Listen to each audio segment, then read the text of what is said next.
Olá, estimados irmãos e amigos, a paz do Senhor, Pastor David Gomes aqui, o embaixador de Cristo. Como vocês estão? Comentem aí. Nós estamos na série falando das 7 taças da ira de Deus. Já falamos da primeira taça lançada sobre a terra, da segunda lançada sobre o mar, da terceira lançada sobre os rios e fontes de águas, da quarta lançada sobre o sol. E neste vídeo falaremos da quinta taça, em Apocalipse capítulo 16, os versos 10 e 11. O quinto anjo derramou a sua taça sobre o trono da besta, e houve trevas sobre o reino da besta, e as pessoas mordiam a língua por causa da dor que sofriam. E por causa das angústias e das úlceras que vinham sobre eles, blasfemaram contra o Deus do céu, porém não se arrependeram de suas obras. O quinto anjo derramou a sua taça sobre o trono da besta, e o trono da besta se tornou em trevas. O alvo principal aqui é o trono da besta, o reino da besta, que na verdade é uma metáfora para se referir às nações que serão o quartel-general do anticristo, serão a base, a estrutura, a plataforma, será o governo do anticristo. E a quinta taça do juízo de Deus estará concentrada sobre o governo do anticristo. Aquilo que aparentemente parecia ser luz, calma, paz, tranquilidade, harmonia, fica em trevas, começa a rachar, a desmoronar e começa a ser visto da forma como deve ser visto. É interessante que quando o quinto anjo derramou a sua taça sobre o trono da besta, o reino da besta se tornou em trevas. Qual a reação das pessoas? As pessoas sentirão tanta dor, sentirão tanto sofrimento em seus corpos que morderão a língua. Vai ser tanta dor que morderão a língua, mas em vez de se quebrantarem, de se arrependerem, elas blasfemarão contra o Deus do céu, que é o controle de tudo, porém não se arrependerão de suas obras. São pessoas que quanto mais o juízo de Deus se intensificar, mais elas endurecerão o seu coração, porque sempre rejeitaram e rejeitarão a graça. Quem não é salvo pela graça não será salvo de outra maneira. A única maneira de ser salvo é pela graça. O único caminho a Deus é pela graça. É Cristo de Nazaré, aquele que morreu e ressuscitou. E as pessoas vão blasfemar. Essas pessoas que vão blasfemar, que endurecerão os corações para Deus, na verdade são pessoas que já terão a marca da besta na testa, na mão direita.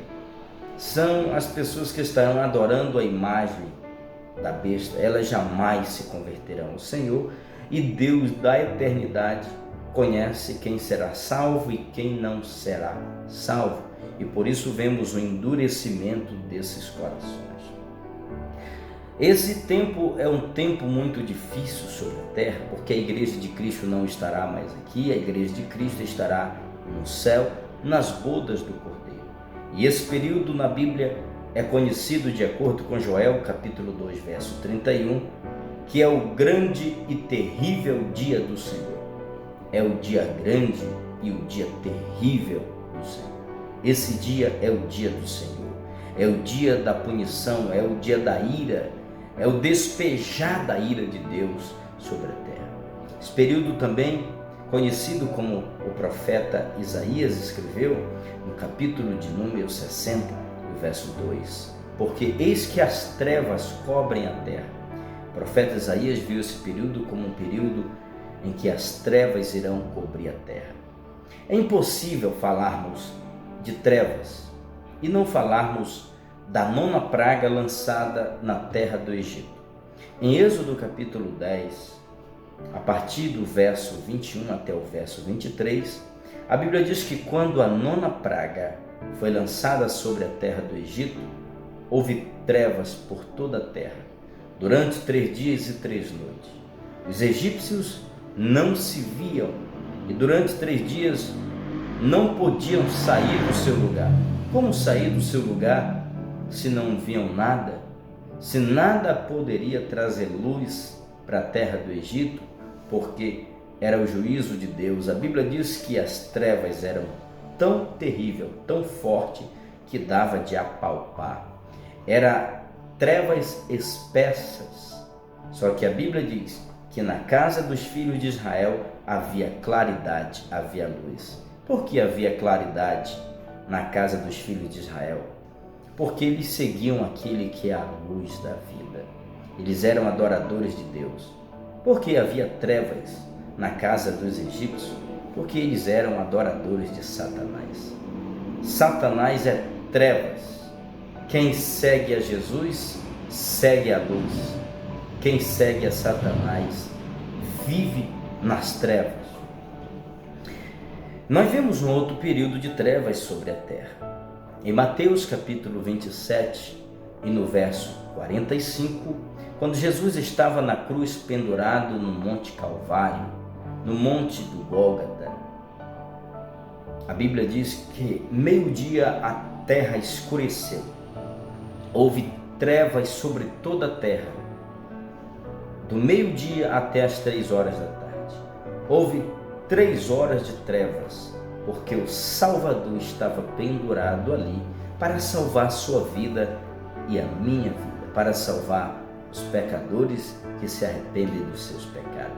O sol não brilhou durante 3 horas e todos ficaram cobertos pelas trevas, porque o juízo de Deus estava sendo derramado sobre o mundo pecador.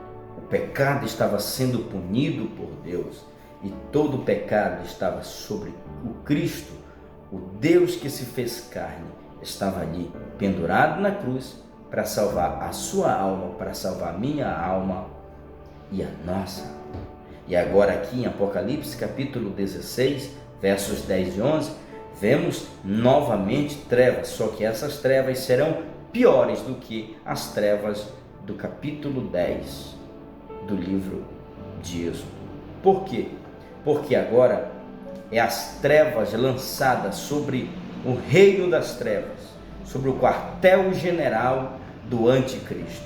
É a punição de Deus sobre o anticristo, para mostrar que o Senhor é Deus, que Ele julga e peleja com justiça, e ninguém pode subsistir diante da ira de Deus.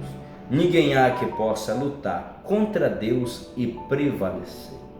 Deus é Deus absoluto, e horrenda coisa é cair nas mãos do Deus vivo.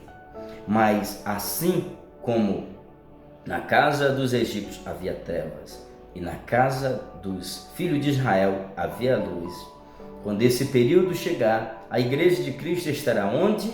Nas bodas do Cordeiro, na presença daquele que é a luz do mundo. Enquanto o mundo estará em trevas, enquanto o reino das trevas, o reino do anticristo estará imerso nas trevas, a igreja estará na presença daquele que é a luz do mundo, na presença do Cordeiro de Deus que tira o pecado do mundo. Que maravilha! Louvado seja Deus!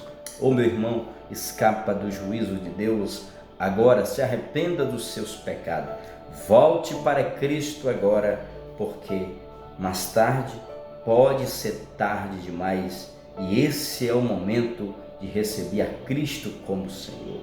Graças a Deus que o Senhor, pela sua misericórdia, nos arrancará desse mundo antes do juízo dele ser lançado sobre a terra.